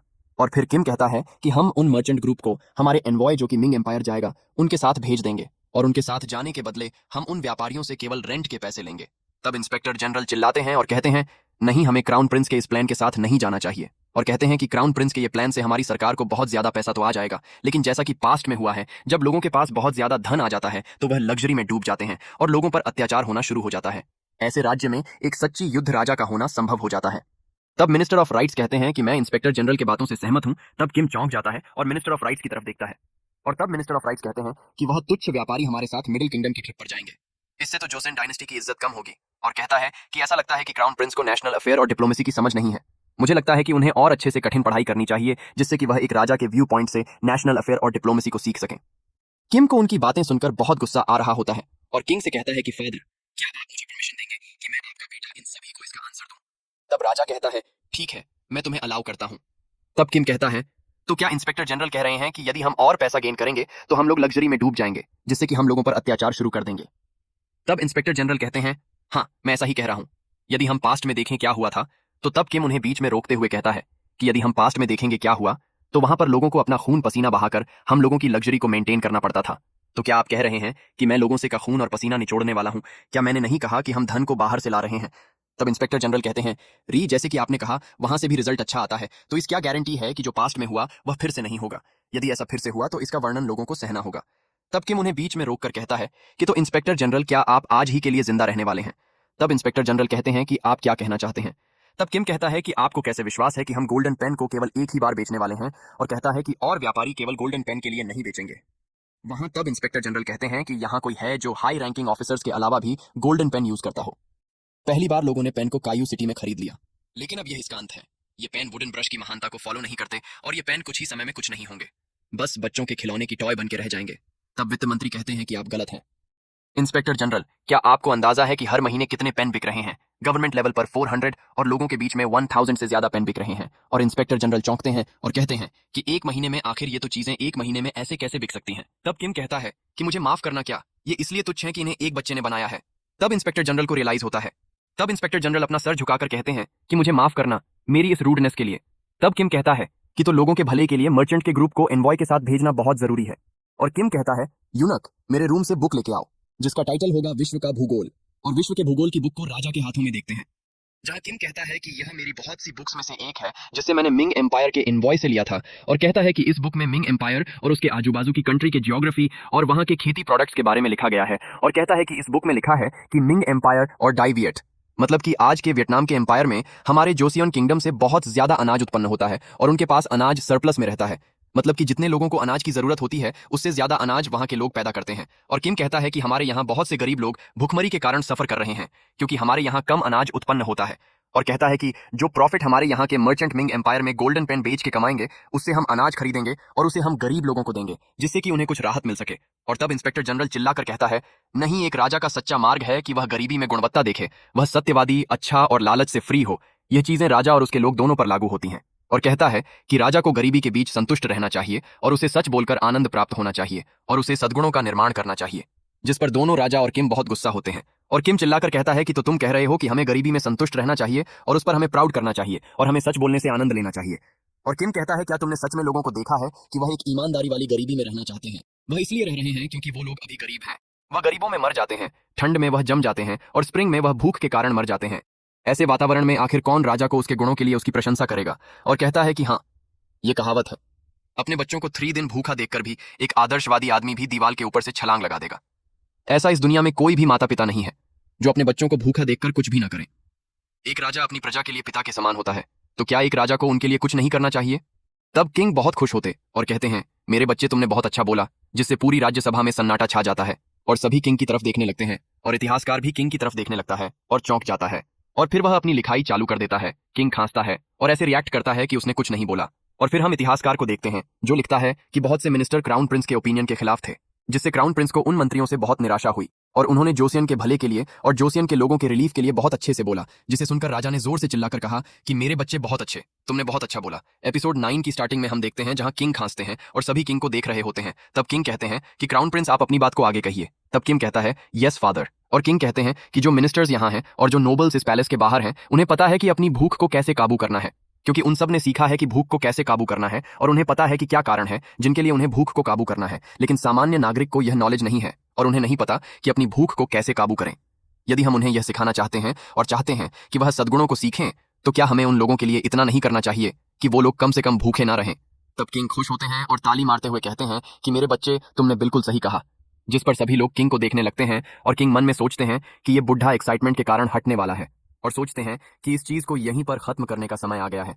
और किम कहता है कि पुराने समय से लोगों ने कहा है कि लोगों के दिल में ही ऊपर वाला रहता है, और कहता है कि हम चाहे कितने भी सद्गुण कर लें, लेकिन ऊपर वाला हमें कैसे रिस्पॉन्स करेगा जब लोगों के दिल रो रहे हों। और कहता है कि एक और कहावत है कि आदमी ला करे वही होता है जो मंजूर खुदा होता है। और कहता है कि हम जो कुछ भी कर सकते हैं हमें वह करना चाहिए, और उसके बाद हमें ऊपर वाले के रिस्पॉन्स का वेट करना चाहिए। और कहता है हालांकि यदि अभी सूखा और महामारी आ जाए तो सभी मिनिस्टर्स कहेंगे कि यह ऐसा हो रहा है क्योंकि किंग में सद्गुणों का अभाव है, और कहेंगे कि हमें किंग से पूछना चाहिए कि वह अपने सद्गुणों को और बढ़ाए। और कहता है कि इसे देखकर नहीं लगता क्या कि यह विजन दोहरा है। और कहता है कि सूखा पड़ने से पहले हमें लोगों के लिए खाना और पानी की व्यवस्था करनी चाहिए, महामारी फैलने से पहले हमें मेडिसिन को एडवांस में रखना चाहिए, और फेमिनिन के साल को आने से पहले ही हमें अनाज को स्टोर करके रख लेना चाहिए। क्या यह सही ऑर्डर नहीं होगा? और तुम लोगों को देखकर लगता है कि तुम लोगों ने इसकी कोई प्रिपरेशन नहीं की होती है, और तुम ये सब किंग के सद्गुणों पर छोड़ देते हो। तो क्या तुम सब लोग कह रहे हो कि हमारी जोजियन डायनेस्टी में सद्गुणों की कमी है? तभी सभी मिनिस्टर्स चौंक जाते हैं। और किम कहता है कि मुझे पता है कि बहुत से गवर्नमेंट ऑफिसर्स यहाँ पर पुरानी डायनेस्टी के समय से हैं, मतलब कि पुराने राजा के समय से हैं। और किम कहता है कि क्यों ना आप सभी लोग मुझे बताएं कि क्या किंग तेजक, मतलब कि किम के फादर, क्या उनमें भी सद्गुणों का अभाव था, क्योंकि उन्होंने गोरियों के सब्जेक्ट होते हुए भी अपनी खुद की डायनेस्टी को एस्टैब्लिश किया? या फिर किंग टैंजो मेरे ग्रैंडफादर, क्या उनमें भी सद्गुणों की कमी थी क्योंकि उन्होंने अपने भाई के खिलाफ तलवार को ताना था? या फिर मेरे फादर में सद्गुणों की कमी है क्योंकि मेरे अंकल जो कि बड़े बेटे हैं उनके होते हुए भी उनकी जगह मेरे पिता को यह सत्ता मिली? तब इंस्पेक्टर जनरल चिल्लाकर कहते हैं कि राजकुमार क्राउन प्रिंस ऐसी बात नहीं है। और सभी मिनिस्टर्स कहते हैं कि महाराज ऐसे कैलकुलेशन और विकेट थॉट्स हम मिनिस्टर्स के माइंड में कभी नहीं आए हैं। और हम किंग को देखते हैं जो कि गुस्से में उन सभी को घूर रहा होता है, और वह सभी मिनिस्टर्स कहते हैं कि महाराज हम पर मर्सी कीजिए, महाराज हम पर मर्सी कीजिए। तब किंग कहता है कि मुझे लगता है कि क्राउन प्रिंस कुछ ज्यादा ही हार्श हो गए हैं। तब किम कहता है कि यह मेरी गलती है, प्लीज मुझे फॉरगिव कर दीजिए। तब किंग कहता है कि अगली बार अपने वर्ड्स पर थोड़ा ध्यान देना। तब किंग कहता है कि मैं इसे अपने माइंड में रखूंगा। और किंग कहता है कि मिनिस्टर्स मेरी बात सुनो, मैं भी बिलीव करता हूं कि हमें जोजियन के सिटीजन्स को रिलीफ देना चाहिए। साथ ही जो बूटमिंग एम्परर ने कहा है हम उसे क्राउन प्रिंस के प्लान के हिसाब से एग्जीक्यूट करेंगे। तब सभी मिनिस्टर कहते हैं कि आप जैसा कहें, और किंग कहते हैं क्राउन प्रिंस क्या यहाँ पर कुछ ऐसी चीज है जिन्हें आप ऐड करना चाहते हैं? तब क्राउन प्रिंस कहते हैं कि मुझे लगता है कि हमें लोगों को फ्री में राशन डिस्ट्रीब्यूट करने की जगह उनसे ग्रेन के बदले में वर्क करवाना चाहिए। तब किंग कहता है कि ग्रेन के बदले वर्क। तब किंग कहता है कि बार बार ड्राउट पड़ने का मेन रीजन है कि हमारे यहाँ बहुत कम रेनफॉल होती है, लेकिन इसके साथ भी एक और मेजर रीजन है जिसके कारण हमारे यहाँ बार बार ड्राउट पड़ता है, और वह है कि हमारे पास इरिगेशन की टेक्नोलॉजी नहीं है, और हमारे पास वाटर को स्टोर करने के लिए रिजर्वर्स नहीं है। यदि हम ड्राउट से निपटना चाहते हैं तो हमें हर विलेज में न्यू वाटर स्टोरेज बनवानी होगी, और जो पुराने जलाशय हैं उनको रिपेयर करवाना होगा। और कहता है कि यदि हम लोगों को ग्रेन के बदले इस काम में लगवाएं तो इससे लोगों को वो का नहीं मानना पड़ेगा। तब राजा कहते हैं ये तो बिल्कुल वैसा ही हो गया कि एक एरो से 2 टारगेट्स करना। अब मिनिस्टर क्या सोचते हैं? तब सभी मिनिस्टर कहते हैं कि हमारे ओपिनियन में ये बहुत ही एक्सीलेंट आइडिया है। तब राजा कहते हैं कि क्राउन प्रिंस आप वापस जा सकते हैं। तब किम कहता है कि यस फादर, और किंग कहता है कि एंसेस्ट्रल रिचुअल्स के खत्म होने के बाद आप पॉलिटिकल डिस्कशन में पार्टिसिपेट कर सकते हैं। तब किम कहता है कि आपका बहुत बहुत थैंक यू कि आपने इस यंग और इमेच्योर सन को पॉलिटिकल डिस्कशन में पार्टिसिपेट करने का मौका दिया। और हम किम को वहां से जाते देखते हैं, और हम राजा को देखते हैं जो कहता है कि आज की मॉर्निंग असेंबली यहीं पर एंड करते हैं, आप सभी लोग जा सकते हैं। तब सभी कहते हैं यस महाराज। तभी किंग कहता है और मुझे लगता है कि मुझे फिर से सोचना होगा कि मिनिस्टर्स आखिर हमारी डायनेस्टी के बारे में सच में क्या सोचते हैं। तभी सभी मिनिस्टर घबरा जाते हैं और कहते हैं कि महाराज हमारे माइंड में कभी भी रिबेलियन का एक भी बार थॉट नहीं आया, प्लीज हम पर मर्सी कीजिए। तब किंग कहता है कि जाओ और जाकर अपना काम करो। तब सभी मिनिस्टर कहते हैं कि प्लीज हम पर मर्सी कीजिए। फिर उसके बाद हम पैलेस के बाहर का सीन देखते हैं जहां पर हम 2 लोगों को बात करते देखते हैं, जिसमें से एक व्यक्ति कहता है कि यदि हमने एक भी गलत मूव चला तो ये ब्लडशेड का कारण बन सकता है।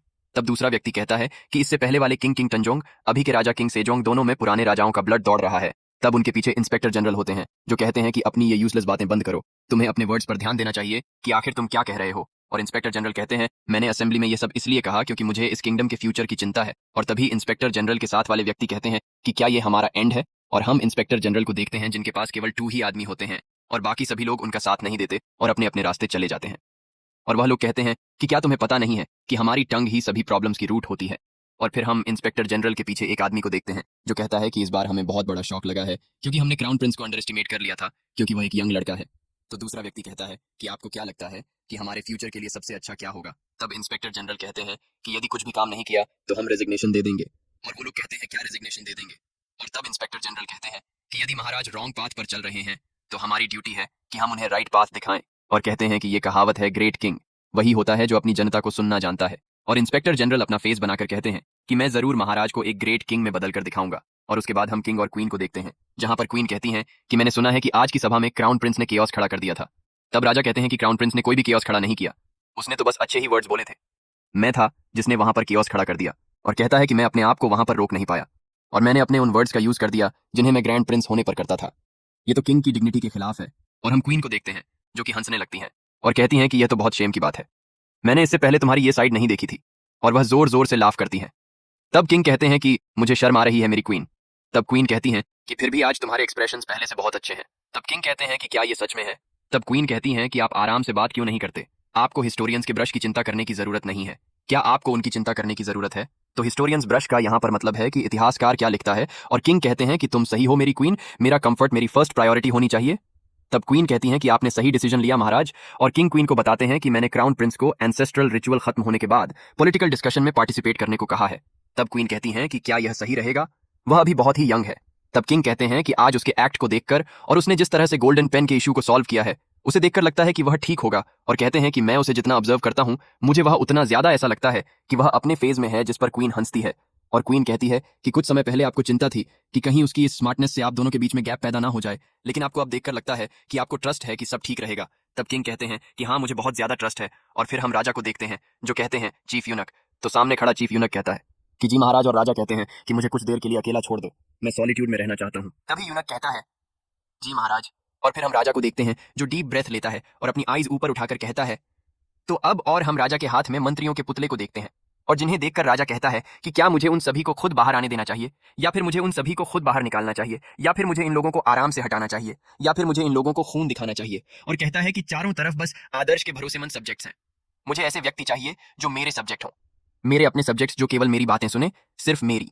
अध्याय 10 की शुरुआत में हमें बताया जाता है कि किंग सेजोंग की डिक्री को फॉलो करते हुए वित्त मंत्री ने गोल्ड पेन्स जिन्हें एम्पायर यंगलो को प्रेजेंट किया जाना था उनका प्रोडक्शन शुरू कर दिया। लेकिन एक बहुत बड़ी समस्या खड़ी हो गई उन पेन्स को बनाते समय। और फिर हम राज्यसभा का सीन देखते हैं जहां किंग कहता है कि क्या मतलब कि तुम समय पर पेन को नहीं बना पाओगे। तब वित्त मंत्री कहते हैं कि मैं जो कहने जा रहा हूं उसके लिए क्षमा चाहता हूं, लेकिन जो मर्चेंट ग्रुप गोल्ड पेन बनाने के इंचार्ज हैं उन्होंने कहा है कि वह डेडलाइन से पहले पेन को नहीं बना पाएंगे। और हम वहीं किम को खड़े देखते हैं जो सोच रहा होता है कि जैसा मैंने